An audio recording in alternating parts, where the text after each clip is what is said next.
G'day everybody, welcome back. I still had a bit of a problem with Grant's microphone, so apologies for his voice being a little bit echoey and a bit soft. I've tried to adjust it with some levels. Hope to have it fixed fairly soon, so I still hope you enjoy the video. Bit of a long video this one, but I'm sure you'll enjoy.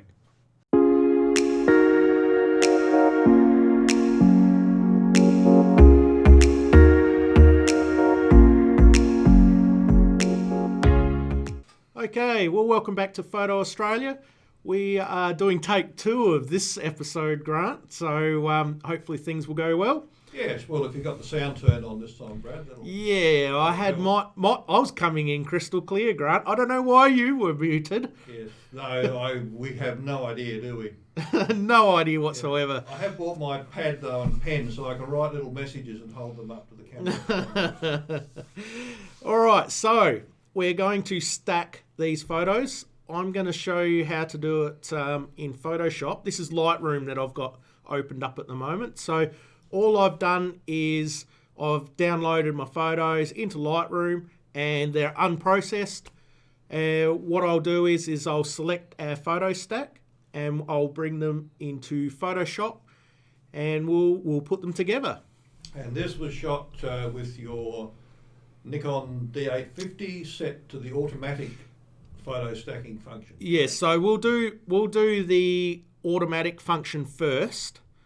So we'll put them together and see how the camera did it, and then we'll put one of mine together and we'll have a look at how I put it together and whether I rushed it or how it went. So oh, that's good, Brad. So we kind of know the result now, seeing we're filming this twice, but we will be able to see how it should be done properly and how it shouldn't be done. Thanks, Grant. Maybe I should just show them just the one. Oh, this is how you do it. Okay, end of episode. Oh, gosh. So why am I muted again? What's happened? Yeah, you wish. Don't get me on my nerves. You made me look. Okay, so what we're going to do is we're going to select the first photo of the focus stack. And we're going to scroll down to the last one, which is, it's even showing the one we stacked together, but that's all right. We'll redo it here. So that's actually the last one here. And what we're going to do is, we're in Lightroom. So the good thing with Lightroom is that it is connected to Photoshop. So by right-clicking on it, you've got the drop-down box, and you can go to Edit In. Now, what's really handy is, and I'll show you both ways of doing it, but for Lightroom is you can edit in and you can open it as a layer in Photoshop. Now, this saves a couple of steps through doing it this way, but I will show you the other way if you're using different software than Lightroom. But with Lightroom, there is a shortcut, is open as layers in Photoshop. So we'll click on that. So now we just got to wait on the computer. And of course, if you were doing this at home, you would save these as a smaller JPEG file and it would be a whole heap quicker, no doubt. Yes, so these are raw photos straight from the camera. And it's the 850, so it's a fairly high megapixel camera. So we are demanding a fair bit of the computer to go through this. But at the moment, it's now opening them up. And if you have a look, let me just move my camera out the way for a bit. And I'll just put myself up here. You'll see here in the bottom right hand corner, the computer's still loading in all those photos, and it's actually dropping them as a layer automatically already, which is fantastic. It saves a step. It's handy to know when you're doing this sort of thing, whether it's creating panoramas or stacking. I would, if I was doing this and experimenting with it, I would highly recommend saving them as a 800 pixel, 1080 pixel JPEG. Doing your experiment, I do this with panoramas. I mess around, do my experiments at a low resolution, have a look at it, whether I'm happy with it, what I need, what else I need to do, and then I go back and then I'll do it in either a TIFF or a higher resolution JPEG even. But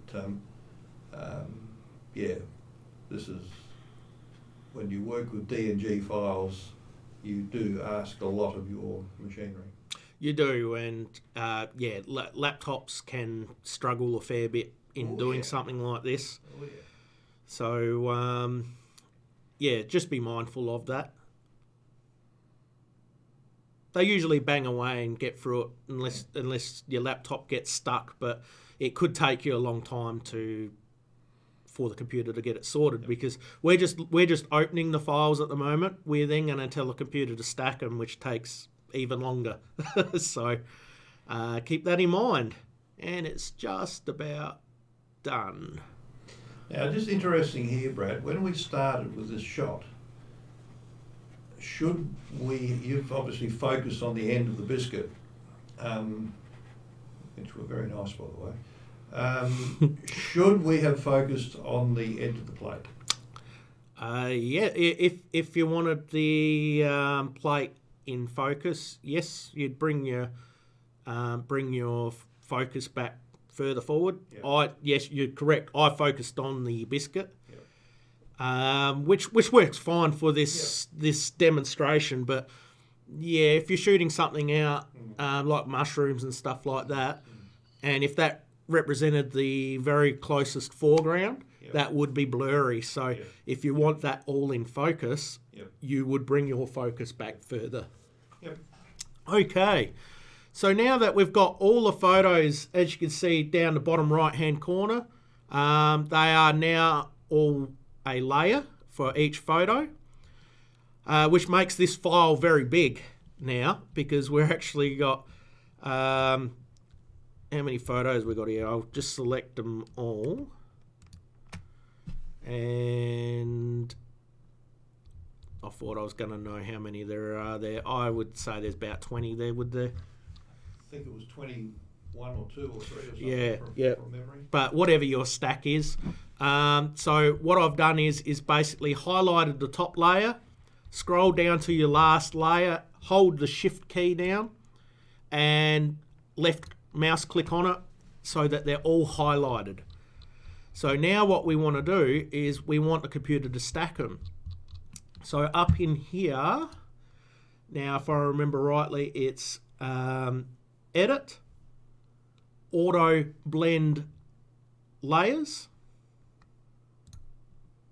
It is now going to ask me whether it's a panorama or a stack of images, which is exactly what we're wanting to do. So make sure stack of images is ticked.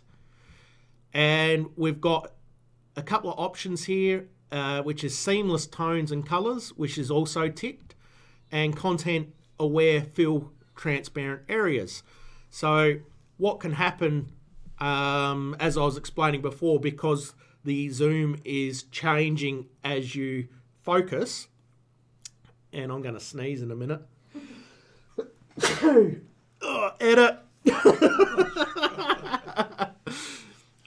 So what can happen is our size of our photo is changing.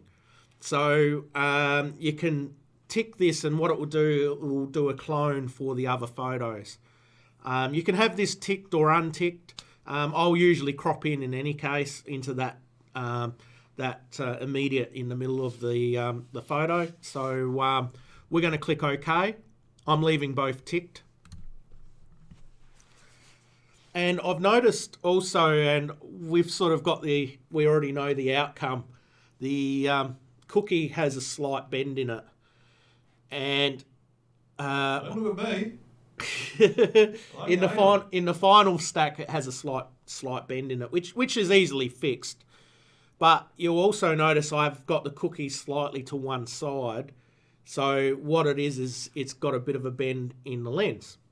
And if you wanted it absolutely perfect, you'd want it right in the middle of your lens. Mm-hmm. But it is actually easy to fix in any case, to take that slight distortion out. But also be mindful of that. I did this very quick and I was a bit more excited about the feature of the camera. So I had it slightly to one side, so one of the edge of the cookie's got a slight bend in it. Yeah. Oh yes, well, it's understandable when you work with second-rate equipment. Well, the lens is from China, Grant, That's which right. I was very shocked and surprised, but hopefully we won't get raided now. Now I'm making the comments and not you. Bring it on. Yeah, so... But it's one of my cheapest lenses, but being a macro lens, it is sharp, though. He means it's sharp for a Nikon, folks. Oh. Some of us know better. But as you can see here, it's takes a fair... This is actually a fairly grunty PC. It's a little bit older, but it is still a reasonably grunty PC. And it is taking a while for it to do it. So with a laptop, it would absolutely kill it with the amount of information that it's got to do. Should we be concerned about the smoke coming out the back of the PC at this point in time? Well, we could do another one of your smoke workshops, Grant. We could. What we're seeing over here, yeah.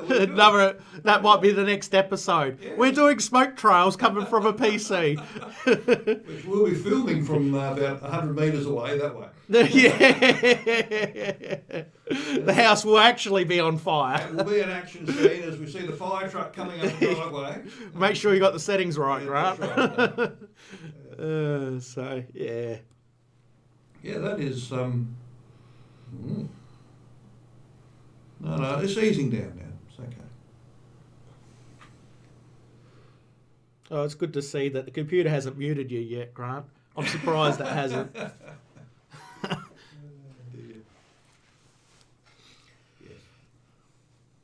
We might upset a few people with it being cookies again. Oh, well. Yeah. Just make sure you got a cup of tea or a cup of coffee. Yep. There we go. It sped up at the end, so I don't know what that means, Grant. No. And there we go. So as you can see on the left-hand side of the wafer cookie, it has a very, very slight bend.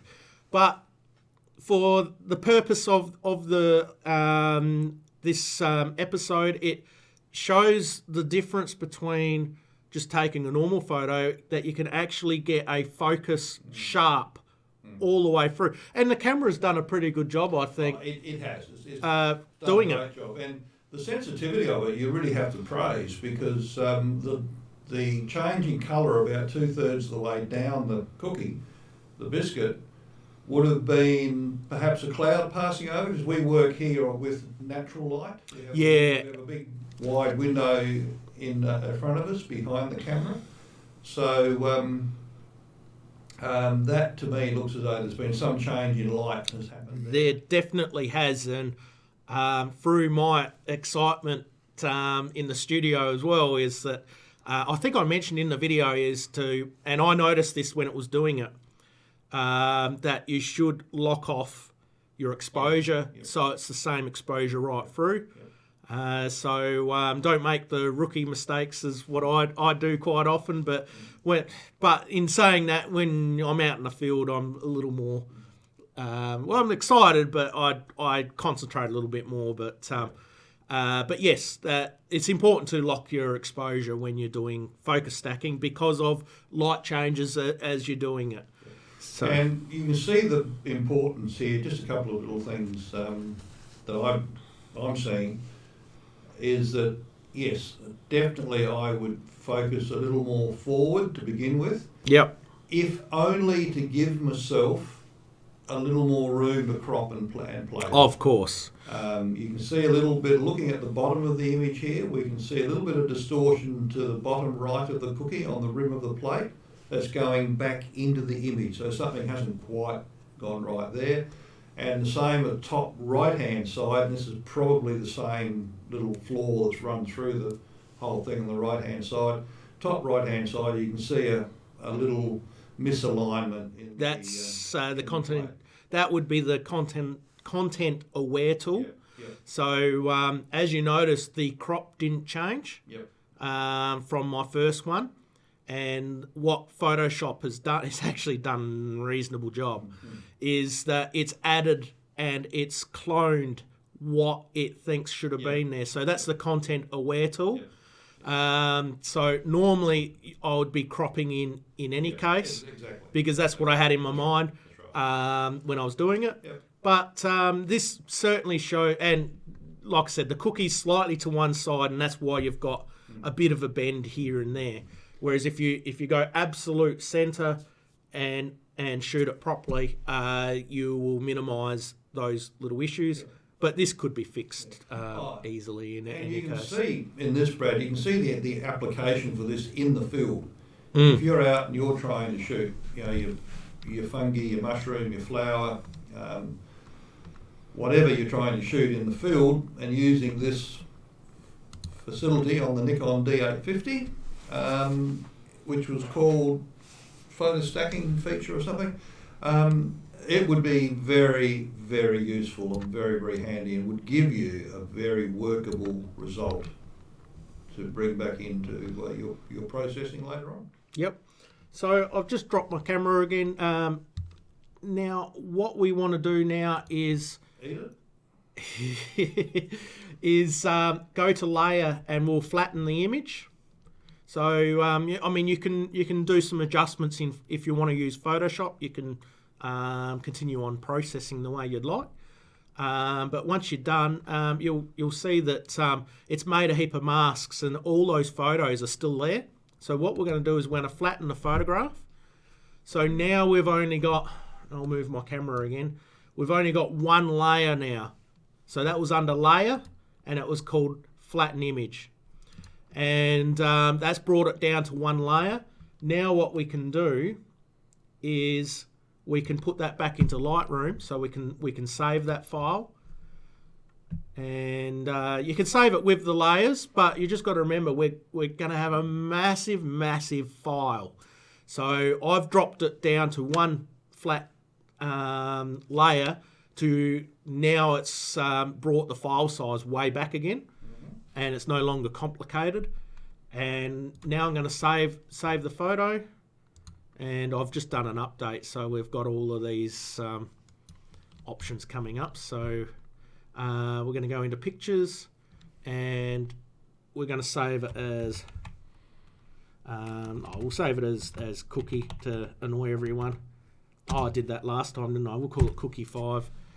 And you got options here of saving it under a TIFF. I always just save it, because I'm using Lightroom, I just save it back as a Photoshop file.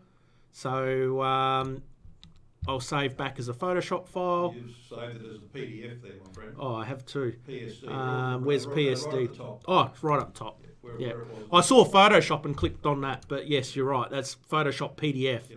And just run over Photoshop Brad, PSD. While we're here, while we're on that drop-down box of save as type. So Photoshop is PSD is Adobe's own.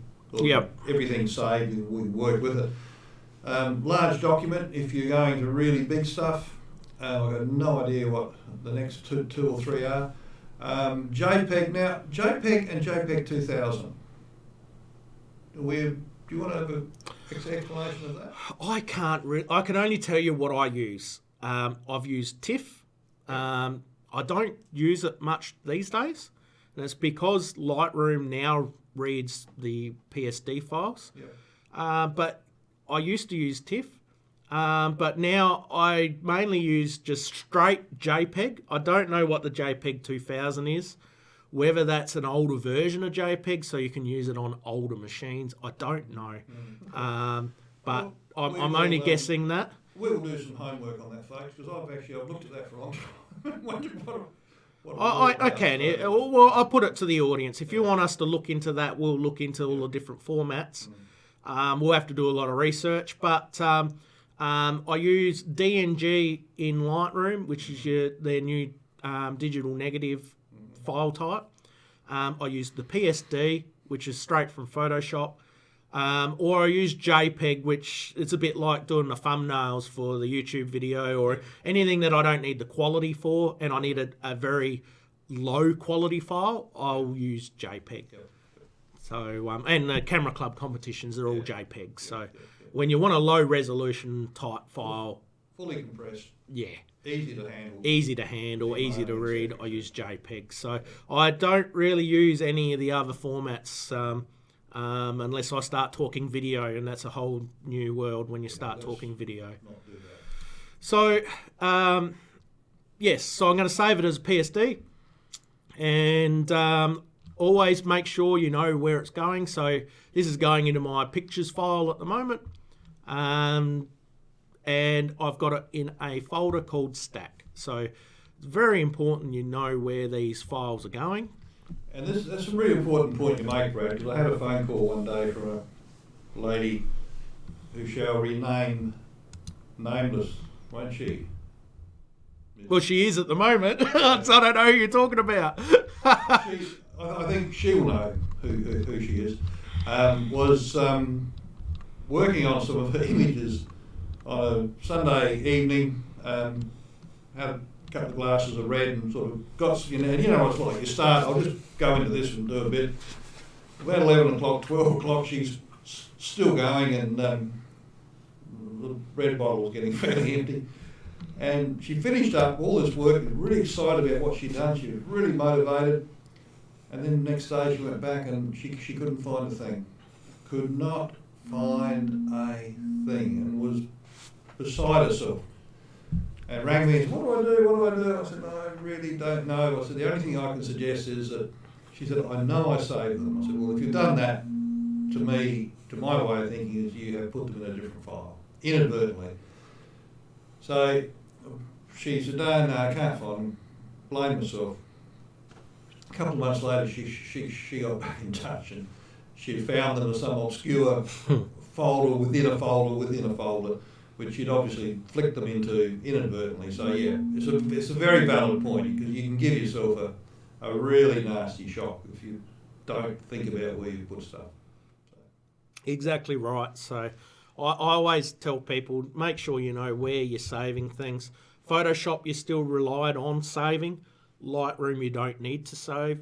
So just make sure that if you do something in Photoshop that you do save it, and it will then drop it automatically back into Lightroom for you, which is what we're looking at right now, which is cookie number 5 is up and showing. So we can now further process that if you want to use Lightroom or any other software you'd like to use. It's ready to go. And it's done a pretty good method of stacking it. Yep. There's other software. You don't have to use Photoshop. There's another paid software I have used, and if you're wanting us to go through this software, we can easily do it. It's called Helicon Focus. So if you are interested in that software, it is a paid software, but it also does very similar, a simple way of doing it. And I was using it before Photoshop had that easy feature of doing it. But Photoshop now, a lot of people have both software as they buy it as a package with Lightroom and Photoshop. It's an easy way of doing it. So now we'll go and stack the one I did, and we all get to poke fun at that one. But I'm going to do this a different way. And the reason I'm going to do this a different way is if you're using other software for your photos other than Lightroom, because other people have different ways of using it. So let's just bring up my stack, which is towards the top. Now this is the one I did with the focus ring. And you can see here I've got the fingers. If you remember that, this is why you put your fingers in front of the camera. Yeah, you need to do that, folks, as you're picking up a cookie. Well, I notice here, Grant, notice how, here's the first one I did.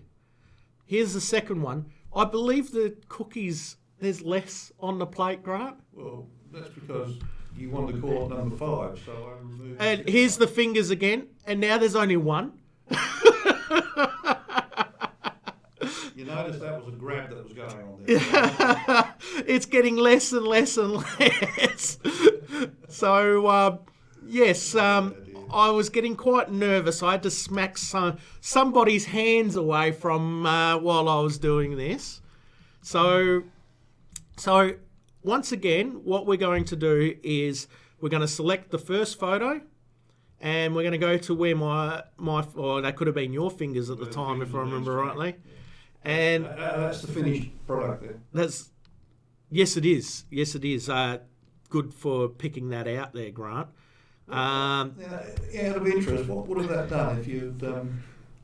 It wouldn't have... it would have attempted to do it, but it quite often will throw up a flag and say that something's not right here. Yeah, but no, that was a good pick up there, Grant. I'm just looking if that one's... Oh, we'll ignore that one there. I keep forgetting that I've already stacked these. So you want to grab the first one, and you want to grab the last one in the series. And what we're going to do is a little bit different. We're going to right click on it again and edit in. This will be exactly the same as if you used a different software, and you're going to open them all up into Photoshop. So I'm going to say edit in Photoshop. It's saying you're going to open 26 photos in Photoshop. And just before I do that, I'm going to go back into Photoshop because I've still got our last photo. So it's very important that you haven't got anything loaded in Photoshop at the time. So I'm going to close this. So now Photoshop has nothing loaded in it.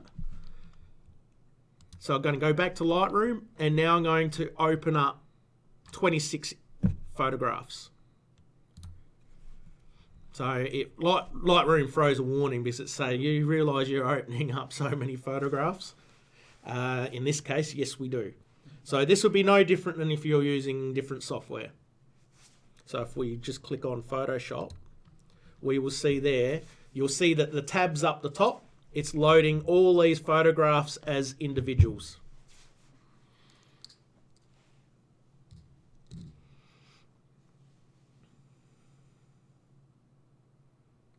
And it's done. It's done that pretty quick, actually. So what we will do is we'll go to, so this is the extra steps. So now we're wanting to get all those photos into as a layer. So if we go to File, and if we go down to Scripts, in here you'll see Load Files into Stack. So if we click on that, it now opens up a new window here, and it's got source files. So here we can either browse in the computer, so you can, if you've got them all in one folder, you can do it straight from here and actually grab them from the computer, or I just click on Add the Open Files. So what it's going to do is it's now grabbed all the photos I've just opened in Photoshop, and this is the list of them here. And I can tell it to open them all as a layer. So we can click OK. So what it's going to do now is it's going to do the step that we did from Lightroom last time. It is now going to add them as layers. Going to turn 5 bickies into 1.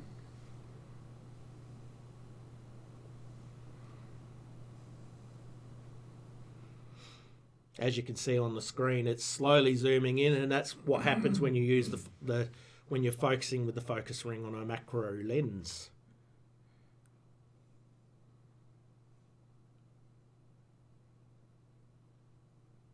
Which I had mentioned, we're just talking about a slide that you can put on top of your tripod. Yeah. So we may do another episode on that. I think I put down 100 likes as a bit of a thing that's on one of the previous videos. I think I said to get 100 likes, we'll get a slide, and you'll probably minimise. I'm pretty sure you will minimise a lot of that zooming effect. You will still get a little bit, but you have a bit more control over your camera distance. So we'll see how we go with that one, and we'll get a hold of one. So what it's done now is we're now at that same step from Lightroom, where it's loaded all the photos into a layer. So we'll select the top one, the first one, go down to the bottom. Oh, my camera is blocking again. I'll just move my camera. So here we have, as you can see here, you select the first one, the first layer, scroll down, hold the shift key, left click, and we've selected all the layers. So what we'll do now is we'll go back up to edit, and we'll go to auto blend layers and click that. It asks you panorama and stacked images, same thing again. Make sure stacked images is clicked, and I'll still leave the seamless tones and colours and the content aware. It mightn't get the content aware as good as this time. We'll see how it goes. Let's see how it goes. If it doesn't get it right, well then you just crop in. That's right. But there might be the odd little artefact around the edge. But we'll see how it goes. Yeah, Brad, your computer's smoking again. Oh, gosh. Poor old girl. She's sort of limping along, isn't she? Limping along.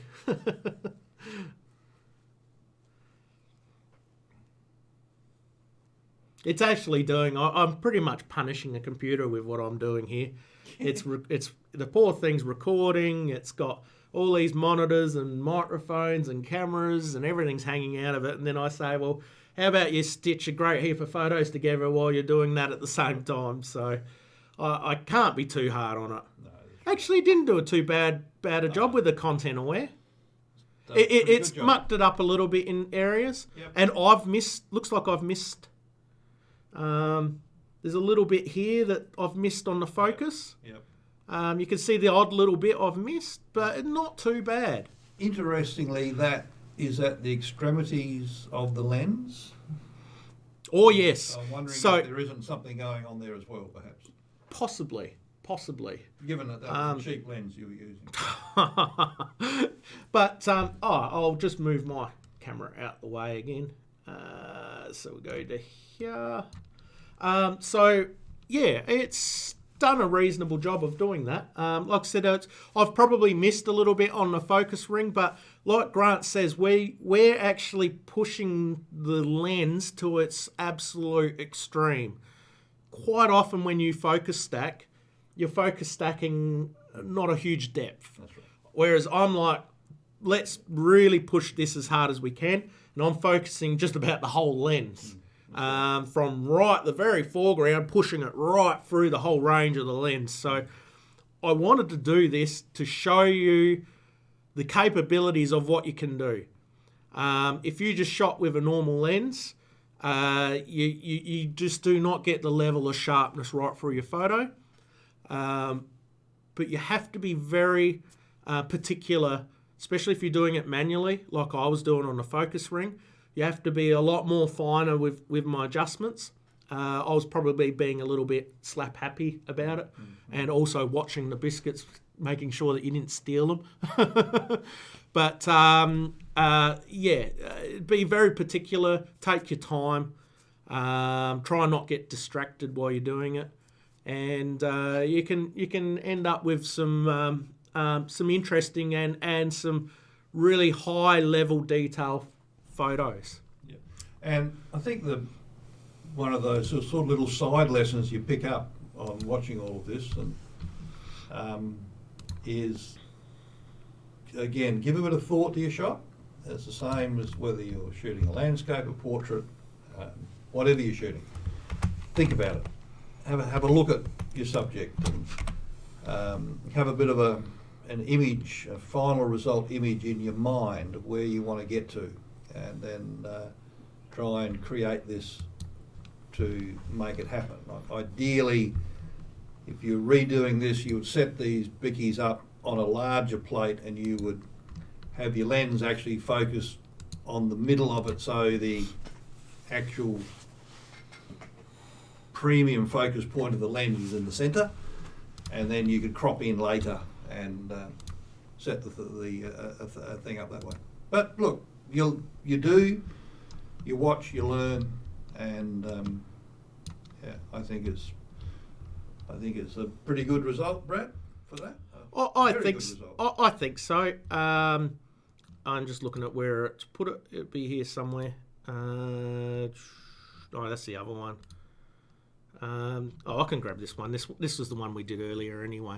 It's the same. It's the same photograph stack. Yeah. So yeah, it's certainly worth playing around with. I've done a few photos where it's turned out really well, of some mushrooms that have fallen over in the forest, and I actually used a torch to light them up. You can use a flash, but I would use a lens flash. I think we showed one in the previous episode where it will actually fit on the front of the lens. Mm-hmm. If you do want to see more of us doing a bit of this photography, we certainly we're going to be doing some on location, hopefully fairly soon. Do some on location stuff where we can do a bit of this or a bit of other stuff as well.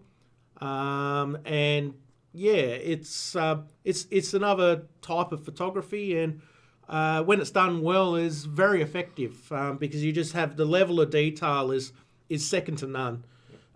Just doing a single shot with a macro lens, you have to be very particular, and it's very shallow depth of field, but you have the added advantage of having that level of sharpness you just don't get in other lenses. Yep. Very true. Very true. So with that, I believe we can wrap up this episode. I think it's probably proven that there's multiple ways of stitching the photograph together, as long as you're careful.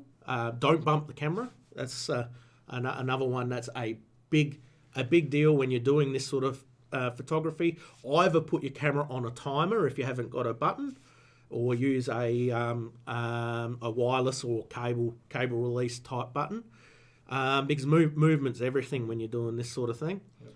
And have some fun and try the different methods. And we might, if we hit 100 likes on the other video, we might play around with a slide. So we will be playing around with the slide anyway, Brad. Will we? We will. Okay. All right. So Grant's laid down his foot on that one. So looks like we might be doing another episode. You have got me intrigued. I haven't done much of this type of stuff, but I start to understand now where some of this really good macro work comes from, and so yeah, it's got me intrigued. Yeah. Okay. So with that, thanks for joining us on this episode. So hit the subscribe if you haven't already done so, and leave a comment and give us a thumbs up if you enjoyed the video, and we will see you in the next video. See you, folks. Bye-bye. Cookie time. Bye.